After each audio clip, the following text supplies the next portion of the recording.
முதல்வர் திரு ஜோசப் விஜய் அவர்கள் இன்னைக்கு கரூர் போயிருக்குது. தமிழ்நாட்டில் மிக பெரும் பேசும் பொருளாக மாறி இருக்கு. கரூரில் மக்களை சந்திச்சு நிறைய விஷயங்கள் பேசியிருந்தாரு.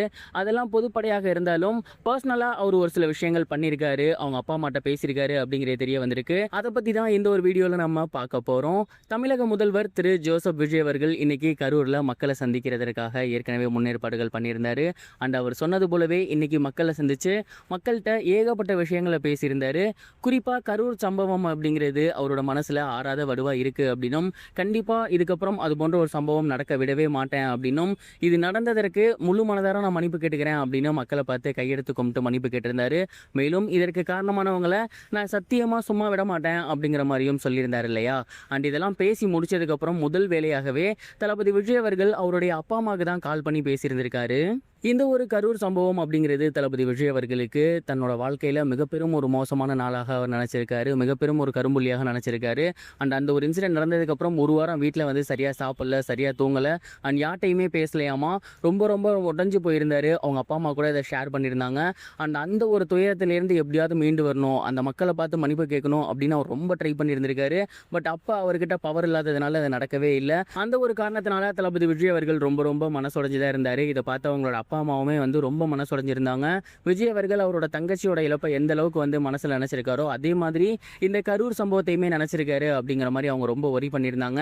ஒன்ஸ் மக்களை பார்த்து சந்திச்சு அவங்க கிட்ட மனசில் இருக்கிறத பூரா கொட்டி மன்னிப்பு கேட்டதுக்கப்புறம் தளபதி விஜய் அவர்களுக்கு மிகப்பெரும் ரிலாக்ஸாக இருந்திருக்கு. மக்களை சந்திச்சு பேசி முடிச்சதுக்கப்புறம் முதல் வேலையாகவே அவங்க அப்பா அம்மாவுக்கு கால் பண்ணியிருக்காரு. இந்த மாதிரி அவங்கள பார்த்து மன்னிப்பு கேட்டதுக்கப்புறம் தான் என் முழு மனசுலையுமே வந்து திருப்தியாக இருக்குது. அண்ட் இவ்வளோ நாள் ஏதோ ஒரு உறுத்தல் எனக்கு இருந்துக்கிட்டே இருந்துச்சு. இந்த மண்ணை மிதிக்க முடியலையே, இந்த மக்களை பார்க்க முடியலையே, இவங்கள்ட்ட மன்னிப்பு கேட்க முடியலையே அப்படின்னு. ஆனால் இன்றைக்கி அந்த மக்கள் எனக்கு கொடுத்த வரவேற்பு, நான் பேசினதை அக்செப்ட் பண்ணி என் சைடு நின்னது, அண்ட் அவங்க வந்து எனக்காக இப்போ வரைக்கும் நிற்கிறாங்க, அதெல்லாம் பார்க்க ரொம்ப ரொம்ப சந்தோஷமாக இருக்குது. அண்ட் இப்போ தான் என் மனசு நிம்மதியாக இருக்குது அப்படிங்கிற மாதிரி ரொம்பவே எமோஷ்னலாக அவங்களோட பேரண்ட்ஸ்கிட்ட ஷேர் பண்ணியிருந்திருக்காராமா. அண்ட் தளபதி அவர்கள் இன்றைக்கி தான் முழு மனசார வந்து நிம்மதியாக இருந்திருக்காரு. இவ்வளோ நாள் ஆட்சிக்கு வந்தாலுமே இந்த கரூர் சம்பவத்தை முடிச்சதுக்கப்புறம் தான் அவர் ஃபுல்ஃபில் ஆகியிருக்காரு அப்படிங்கிறது அவங்களோட பேரண்ட்ஸ்கிட்ட பேசினது மூலயமா தெரிய வந்திருக்கு.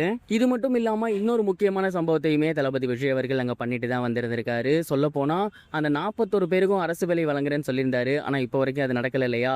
அண்ட் இன்னைக்கு கரூர் மக்களை சந்திச்சு பேசினதுக்கப்புறம் முதல் வேலையாகவே கலெக்டர் ஆஃபீஸ் போயிட்டு அந்த 41 பேருக்கும் அப்பாயின்மெண்ட் ஆர்டர் கொடுங்க அப்படின்னு சொல்லி அவரே ரெடி பண்ணி கொடுத்துருந்துருக்காரு. ஸோ அவங்களுக்கு தன்னால் முடிஞ்ச வர என்னெல்லாம் பண்ண முடியுமோ அது எல்லாத்தையுமே பண்ணுறேன் அப்படின்னு ஏற்கனவே சொல்லியிருந்தாரு. அண்ட் இப்போ அதை பண்ணிக்கிட்டும் இருக்காரு. இதெல்லாம் பார்க்க ரொம்பவே ஹாப்பியாக இருக்குது. முதல்வர் திரு ஜோசப் விஜய் அவர்கள் இன்னைக்கு கரூரில் பேசினதை நீங்கள் பார்த்தீங்களா? அண்ட் அந்த ஒரு ஸ்பயர் ஸ்பீச் எப்படி இருந்துச்சு, கலாய்ச்சி பேசினது எப்படி இருந்துச்சு, நீங்கள் என்ன எக்ஸ்பெக்ட் பண்ணியிருந்தீங்க, உங்களோட தாட் என்ன அப்படிங்கிறத மறக்காமல் கமெண்ட் பாக்ஸில் ஷேர் பண்ணுங்கள். இது வரைக்கும் கனெக்டிங் டிவிக்கு சப்ஸ்கிரைப் பண்ணனா மறக்காமல் சப்ஸ்கிரைப் பண்ணிக்கங்க. உடனடி அப்டேட்ஸ் பெறுவதற்கு நோட்டிஃபிகேஷன் பெல்லையும் கிளிக் பண்ணிக்கங்க.